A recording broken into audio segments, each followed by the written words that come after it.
Well, retail analyst Kate Hardcastle joins us now. Morning, Kate. Hello, good morning. There's a news story you may have heard this morning that the UK government says it's working with the supermarkets to make sure people isolating themselves at home can get food they need. Do you think those plans are well advanced? I think that the organisations that we're talking about, the supermarkets, have good resilience planning, contingency planning teams.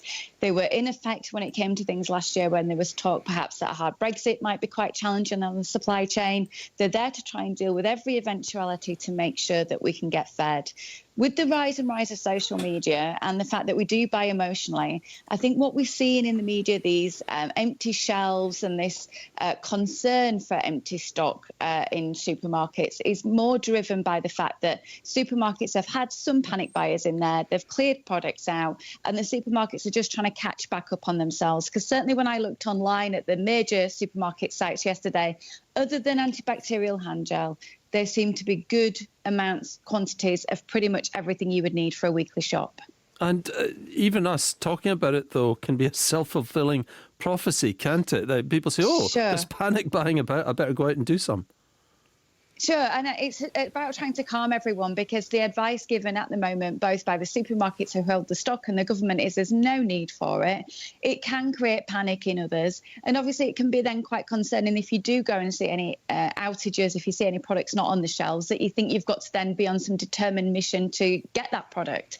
You probably wouldn't feel that way normally if you didn't have that panic in you. It certainly is understandable that consumers are trying to get control somehow of a situation they don't understand fully. None of us fully understand it, by maybe providing for their family. But what you don't want to be doing is spending money you don't particularly have, stockpiling a lot of things that you're then not really needing at home and preventing someone else getting it. So the advice at the moment is stick to your weekly shop.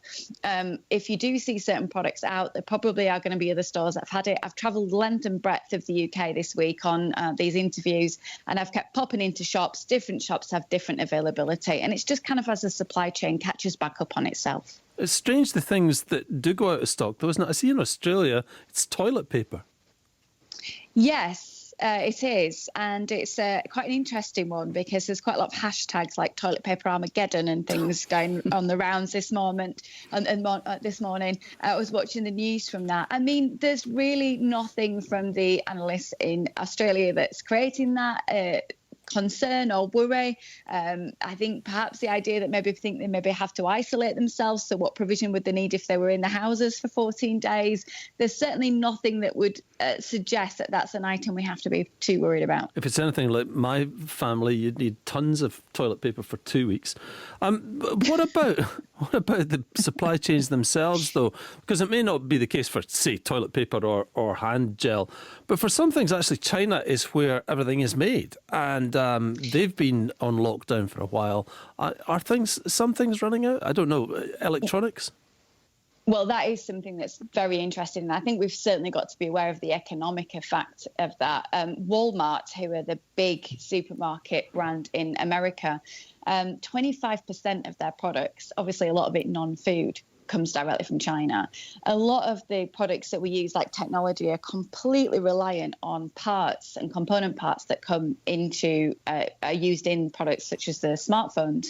And therefore, there's lots of concern about the knock-on effect on products, not particularly that there would be complete outs or shortages, but that there might be a hike in prices or certain product lines might not be there. In our apparel and fashion ranges, some of the summer collections that might be due into stores might be hit because of the downturn in production from China and then a knock-on effect in terms of the shipping. A lot of things do come on the seas, which takes 8 to 12 weeks. And I think it's very difficult unless you actually see it. I actually worked in China for a few years and saw it with my own eyes. The production capacity is vast there. So, yes, I think there might be more of a knock-on effect and certainly an economic effect because of that. I wonder also about things like the government's talking about supplying people in their homes, and I've heard other people say, well, yeah, I can just be at home and get deliveries from the supermarket.